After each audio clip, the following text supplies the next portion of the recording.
आपको ये देखना होगा क्या एग्जाम रिलेवेंस है, उस कंटेंट को हमें ऑब्जर्व करना है, उसमें बेसिक्स बहुत जरूरी है और रिवीजन टाइम बहुत नेसेसरी है। आप ऐसा सोच रहे हो कि मैं 5 घंटे 4 घंटे में पूरा सब्जेक्ट कवर कर लूंगा तो सीए पे ऐसा नहीं हो पाएगा दोस्तों। कहने वाले इसको बोलते हैं करंट अफेयर का पार्ट है, ठीक है, लेकिन वो टेस्ट हुआ होगा 2018-19 में, पूछा है 2023-24 में, तो कैसे करंट अफेयर का पार्ट होगा? That is the static information. एक बार जो करंट में हो गया ना, बाद में अगर वो कंटिन्यूस हो रहा है, that is the static part. Of static क्या है? This is not a motivational video, this is the preventive guidance for you. Time management is important, आपका नॉलेज पार्ट इज इंपॉर्टेंट, ताकि आप मल्टी डायमेंशंस चीजों को कवर कर सको। आपका इंट्रोडक्शन कितना प्रेजेंटेबल है, आपका कंक्लूजन कितना अच्छा है, क्या पॉलिटिकल डायमेंशंस के, कॉन्स्टिट्यूशनल डायमेंशंस के उन आर्टिकल्स को कवर कर रहे हैं, क्या जजमेंट को कवर कर रहे हैं, या सस्टेनेबल डेवलपमेंट गोल्स को आप कवर कर रहे हैं या नहीं कर रहे हैं। ये सारी चीजें बहुत मैटर करती हैं।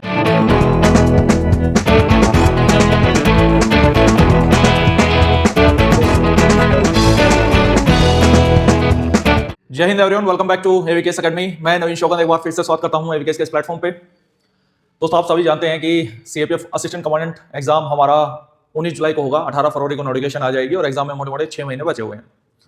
ऐसे में मैं आपको बता दूं कि हर साल बहुत सारे एस्पिरेंट्स ऐसे हैं जो सीएपीएफ एग्जाम को अटेम्प्ट करते हैं, लेकिन जब पास होने का रेशो की बात होती है तो ऐसे कैंडिडेट्स काफी कम हो पाते हैं।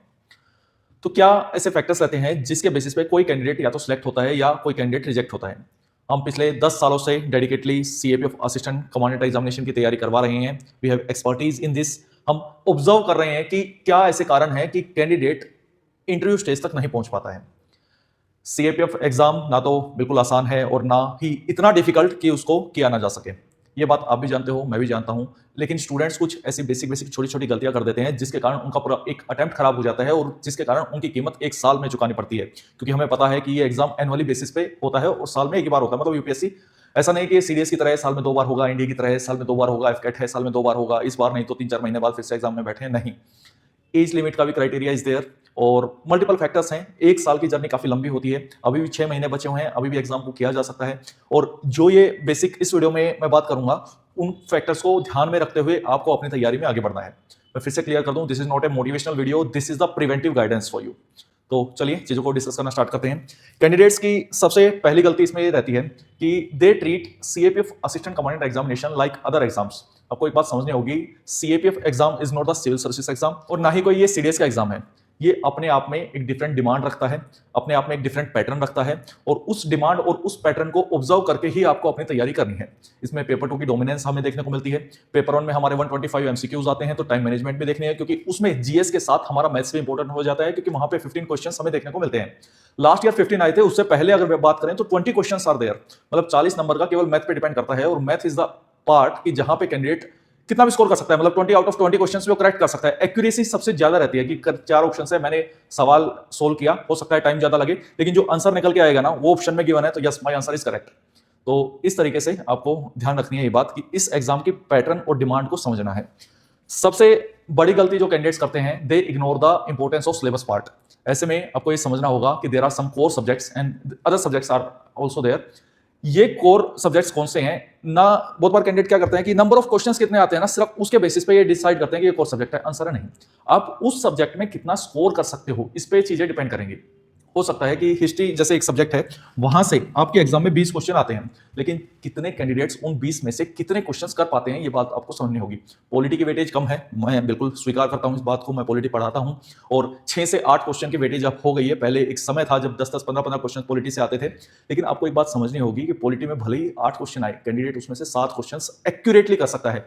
हिस्ट्री जैसे सब्जेक्ट में 20 क्वेश्चन आते हैं तो कैंडिडेट उसमें से अटेम्प्ट करता है 13-14 क्वेश्चन, उसमें से फिर 5-6 क्वेश्चन गलत कर देता है, तो नेट जो मार्क्स का स्कोर आएगा ना, जो नेट स्कोर आएगा वो पॉलिटी से भी नीचे चला जाता है उसकी वेटेज। तो आपको इन चीजों को ध्यान में रखते हुए अपनी तैयारी करनी है। और आप अगर क्लियरली ऑब्जर्व करेंगे तो यहां पे मैंने हर एक सब्जेक्ट को मेंशन किया है।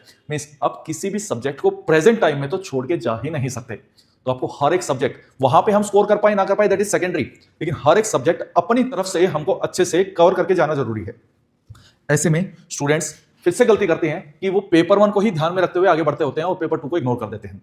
आपको एक बात समझनी होगी, content is not the expression. Paper 2 is the game of your articulation, your जो प्रेजेंटेशन है उसका कंटेंट आपको रिक्वायर्ड है, इसमें कोई डाउट नहीं है। वो कंटेंट आपको पेपर 1 से मिलेगा, इसमें भी कोई डाउट नहीं है, लेकिन पेपर 2 में बहुत अदर फैक्टर्स भी हैं। जैसे ग्रामर आपका मोस्ट स्कोरिंग पार्ट है, ऑब्जेक्टिव पार्ट है पेपर 2 का। 25 आउट ऑफ 25 भी आप स्कोर कर सकते हो। चलो ये तो आइडियल सिचुएशन होगी, आप 20+ स्कोर कर सकते हो ग्रामर पार्ट में। और आपने जो प्रीपोजिशन है, जो क्वेश्चन टैग है, जो आंसर है, that is objectivity is there, मतलब फ्री फ्रॉम द बाइसनेस। ऐसे वाला पार्ट है, टाइम मैनेजमेंट रिक्वायर्ड है। आपको भाई 18 मिनट मिलेंगे 20 नंबर का पेपर अटेम्प्ट करने के लिए। This is the ideal timeline, मतलब 180 मिनट मिलेंगे 200 नंबर का पेपर अटेम्प्ट करने के लिए। लेकिन फाइनल में ऐसा नहीं होता है, 5-10 मिनट इधर उधर भी वेस्ट होती हैं, उसमें अदर फॉर्मेलिटीज आपकी हो रही होती हैं। तो टाइम मैनेजमेंट इज इंपॉर्टेंट, आपका नॉलेज पार्ट इज इंपॉर्टेंट, ताकि आप मल्टी डायमेंशंस चीजों को कवर कर सको। आपका इंट्रोडक्शन कितना प्रेजेंटेबल है, आपका कंक्लूजन कितना अच्छा है, क्या आप पॉलिटिकल डायमेंशंस के, कॉन्स्टिट्यूशनल डायमेंशंस के उन आर्टिकल्स को कवर कर रहे हैं, क्या जजमेंट को कवर कर रहे हैं, या सस्टेनेबल डेवलपमेंट गोल्स को आप कवर कर रहे हैं या नहीं कर रहे हैं। ये सारी चीजें बहुत मैटर करती हैं। और बहुत बार दीज रिलेशंस जो हम पेपर 2 पेपर 1 की तैयारी करते हैं, इट्स इंटरलेटेड। अब पेपर 1 में बहुत चीजें पढ़ते हैं जो पेपर 2 में डेफिनेटली इस्तेमाल होती हैं। पेपर 2 में भी कभी कभी हम चीजें पढ़ते हैं, जैसे सिक्योरिटी हम पेपर 1 के रिगार्डिंग इग्नोर करते हैं, डिफेंस वाला सेक्शन पढ़ते हैं, सिक्योरिटी वाला पार्ट थोड़ा इग्नोर करके चलते हैं, लेकिन पेपर 2 में उसकी इंपॉर्टेंस काफी ज्यादा है। तो ऐसे में सिक्योरिटी में भी कभी कभी गवर्नमेंट इनिशिएटिव्स ऐसे रहते हैं, जैसे सागर इनिशिएटिव के बारे में एक क्वेश्चन पूछा था, security and growth whole the region. तो ये पूछा था सागर इनिशिएटिव क्या है। अब पेपर 2 में ये बेसिक है, किसी ने भी सिक्योरिटी थोड़ा बहुत पढ़ा होगा ना, उसको सागर के बारे में पता रहेगा। मिशन शक्ति है कि भाई एंटी मिसाइल सिस्टम हमने तैयार किया, उसमें हमें मिशन शक्ति नाम दिया, ये पेपर 2 में पढ़ते हैं। तो इसमें ऑफ कोर्स हम पेपर 1 की नॉलेज है, ये क्वेश्चन हमारे पेपर 1 में पूछा गया। कहने वाले इसको बोलते हैं करंट अफेयर का पार्ट है, ठीक है, लेकिन वो टेस्ट हुआ होगा 2018-19 में, पूछा है 2023-24 में, तो कैसे करंट अफेयर का पार्ट हो गया? That is the static information. एक बार जो करंट में हो गया ना, बाद में अगर वो कंटिन्यूस हो रहा है, that is the static part. Of static क्या है, तो वो आपको ध्यान में रखते हुए आगे बढ़ना होगा, इंटरलेटेड प्रिपरेशन करनी होगी। सबसे बड़ी गलती कि बहुत सारे रिसोर्सेज के पीछे घूमते रहेंगे, या फिर इसका अपोजिट शॉर्टकट्स की तरफ भागते रहेंगे। टेलीग्राम पे आपको पता है lots of PDFs are there, YouTube पे lots of videos are there, and कभी कोई बोलेगा ये बुक पढ़ लो, वो बुक पढ़ लो। दोस्त एक बार लिस्ट बनाओ, ठीक है, और उस पर स्टक रहो। About the AVKS we provide, जो हमारे बैच हैं उनमें भाई AVKS is the one stop solution for the CAPF assistant command preparation. ना इधर देखना है ना उधर देखना है, उस पहले 10 साल से तैयारी करवा रहे भाई, तो उस चीज को फोकस में रखते हो। अगर फिर भी कैंडिडेट को इधर उधर भटकना पड़ गया तो फिर क्या ही फायदा उस चीज का, फिर क्या वो एक्सपर्टीज रहेगी और क्या वो स्पेशलाइजेशन रहेगी। आपको अगर मान लो ठीक है आप एवीकेएस के साथ तैयारी नहीं कर सकते ड्यू टू एनी रीजन, हो सकता है फाइनेंशियल इश्यूज हो, किसी का भाई नहीं ट्रस्ट बिल्डअप हो पा रहा हो, या कोई भी रीजन हो सकता है किसी का, तो आप जहां से भी तैयारी कर रहे हैं चेकलिस्ट बनाओ, उस चेकलिस्ट को फॉलो करो, that checklist should be completed. ऐसा भी नहीं है कि वो कंप्लीट ही ना हो, अधूरी चेकलिस्ट है कि अब आप ऐसा सोच रहे हो कि मैं 5 घंटे 4 घंटे में पूरा सब्जेक्ट कवर कर लूंगा, तो सीएपीएफ में ऐसा नहीं हो पाएगा दोस्त। तो वो आपको समझनी होगी, शॉर्टकट से गेम नहीं चलेगा, मेहनत आपको करनी पड़ेगी 6 महीने रगड़ के। रिवीजन का टाइम ही नहीं छोड़ते हैं बहुत सारे लोग, बस रीडिंग के पीछे भागते रहते हैं, और रीडिंग में भी बेसलेस रीडिंग बहुत होती है। हम आजकल देखते हैं यूट्यूब पे इसमें इस तरीके की वीडियोस ज्यादा आती हैं जो अट्रैक्शन कैच करती हैं हमारी, बिल्कुल अट्रैक्ट कर लेते हैं कैंडिडेट को, कि ट्रंप ने क्या कह दिया मोदी जी को, मोदी जी अब क्या करेंगे। एग्जाम रिलेवेंस ऐसी वीडियोस की बिल्कुल नहीं है, और कैंडिडेट उसी साइकिल में उलझा रहता है, 1.5-2 घंटा उन वीडियोस को सुनता रहेगा, पाकिस्तान ने हाथ मिलाया ट्रंप से, XYZ। एग्जाम रिलेवेंस कुछ है ही नहीं उस चीज की। तो आपको ये देखना होगा क्या एग्जाम रिलेवेंस है, उस कंटेंट को हमें ऑब्जर्व करना है, उसमें बेसिक्स बहुत जरूरी है, और रिवीजन टाइम बहुत नेसेसरी है। बहुत सारे कैंडिडेट्स को नहीं पता रिवीजन कैसे करते हैं, उसके रिगार्डिंग आपको वीडियो चाहिए तो मैं आप कमेंट सेक्शन में लिखिएगा रिवीजन वीडियो, तो मैं उस पर भी बात कर लूंगा। और रीडिंग के साथ आपको रिवीजन नेसेसिटी है, क्योंकि आपको याद ही नहीं रहेगा कोई चीज तो कोई मतलब नहीं है। हम न्यूज़पेपर डेली पढ़ते हैं और 3 दिन बाद कोई पूछ ले आपसे, बताना 3 दिन पहले क्या पढ़ा था न्यूज़पेपर में, आप एक्सप्लेन ही नहीं कर पाओगे, तो क्या मतलब रह गया उस रीडिंग का। तो वो हमको देखनी होगी। पीवाईक्यूज को इग्नोर करके चलते हैं, सबसे बड़ी गलती है। पेपर 1 और पेपर 2 दोनों में पीवाईक्यूज मोस्ट इंपोर्टेंट है। पीवाईक्यूज का most authentic source is the AVKS books. Paper 1 की बुक भी आती है, पेपर 2 की बुक भी आती है, मोस्ट अफोर्डेबल है। And we have learn the UPSC PYQ Brahmastra for the polity part, other subjects की भी जल्दी देखने को मिलेगी आपको। उसमें यूपीएससी के जितने भी सारे एग्जाम्स यूपीएससी कंडक्ट करवाती है, तो लास्ट 10 पेपर्स के टॉपिक वाइज हमने पीवाईक्यूज प्रोवाइड करवाए हैं। या ऐसी कोई चीज आपको कहीं और से मिल रही है तो आप वो कर सकते हैं। यहाँ पे ये बेनिफिट है कि हमने जो आंसर की तैयार की है वो यूपीएससी स्टैंडर्ड के अकॉर्डिंग तैयार की है, और उसकी एक्सप्लेनेशन हमने डिटेल चारों ऑप्शंस पे फोकस किया है, क्योंकि यूपीएससी ऐसे ही क्वेश्चन पूछता है इन फ्यूचर में। टेस्ट सीरीज को इग्नोर करते हैं बहुत सारे स्टूडेंट्स, या तो टेस्ट सीरीज लगाते ही नहीं है, और लगा लेते हैं तो कोई ऐसी टेस्ट सीरीज लगा लेते हैं जिसका सीएपीएफ से कोई लेना देना नहीं है। यहाँ पे मैं फिर से फर्स्ट पार्ट पे आऊंगा दोस्त, आपको समझना होगा सीएपीएफ एग्जाम की अलग डिमांड है, क्वेश्चन का लेवल अलग है। सीएससी की टेस्ट सीरीज आप लगा जा रहे हो इसमें बार बार, या सीडीएस के लगा जा रहे हो तो बात नहीं बनेगी, आपको CAPF authentic taste series practice करनी पड़ेगी। और यहाँ पे पेपर 2 की टेस्ट सीरीज की बात करें तो मेंटोर्स का रोल काफी इंपॉर्टेंट हो जाता है। मेंटोर आपको ये बताता है कि भाई आपको पेपर अटेम्प्ट कैसे करना है, आप अगर मार्क्स कम आ रहे हैं तो कैसे उसको बढ़ाने हैं, मार्क्स ठीक आ रहे हैं तो कैसे कंसिस्टेंट रहने हैं, कैसे सब्जेक्ट वाइज कमांड बनानी है, और कैसे फुल एंड टेस्ट सीरीज के लिए अपने आप को तैयार करना है। तो टेस्ट सीरीज एनालिसिस में बहुत सारे स्टूडेंट्स नहीं जानते। टेस्ट सीरीज एनालिसिस पर वीडियो चाहिए तो आप लिखो test series analysis video, we will discuss that part also.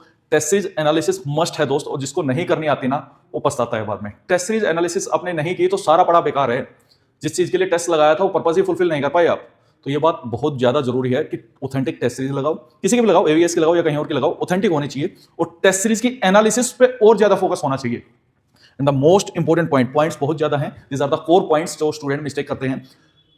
Students क्या करते हैं कि एडवाइस लेते हैं सबसे, कोई भी फैमिली में रिलेशंस निकालेंगे, कोई असिस्टेंट कमांडेंट लगा हुआ है, कोई आईपीएस लगा हुआ है, या कोई भी सरकारी नौकरी लगा हुआ है, या सीनियर मिल जाए दोस्तों से, ये तो चलो जो सिलेक्टेड है, वो जो सिलेक्टेड नहीं भी हैं उनसे एडवाइस लेते रहेंगे और कुछ नहीं करेंगे। They will take advice from everyone and follow nothing, बस एडवाइस में ही अपना दिन निकालते रहेंगे। अच्छा ऐसा करना चाहिए, अच्छा वो पढ़ना चाहिए, और जब ग्राउंड लेवल पे एक्शंस की बात आती है ना, वो कुछ नहीं करते हैं। क्यों नहीं करते हैं कि 10 लोगों से बातें पूछी और 10 ने अलग अलग जवाब दिए, तो माइंड कंफ्यूज हो गया और चीजें डुएबल लगने ही नहीं लगी। ऐसा लगा कि मुझसे होगा ही नहीं, इतना मैं कैसे कर लूंगा।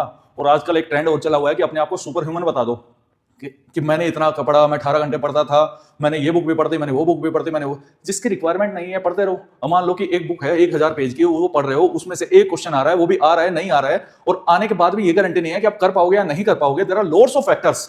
तो उसका इफेक्टिव कॉस्ट क्या है, वो टाइम के कंटेक्स्ट में क्या है। एग्जाम में 6 महीने बचे हैं, तो इन 6 महीने का के हिसाब से तैयारी करो। आप पूछ रहे हो उस बंदे से कि 1 साल में मैं कैसे तैयारी करूं, एग्जाम में आपके पास बचे 6 महीने हैं और उसने रिसोर्सेज बता दिया आपको 1 साल वाले। तो वो चीज आपको हमेशा ध्यान में रखते हुए आगे बढ़ना है। I hope the message is very clear. These are the tips जो आपको अपनी तैयारी में नेक्स्ट 6 मंथ्स यूटिलाइज करनी। फिर भी हमसे, हमारी टीम से आपको किसी भी तरीके का कोई भी सपोर्ट चाहिए तो feel free to contact us. मिलते हैं नेक्स्ट वीडियो में। जय हिंद।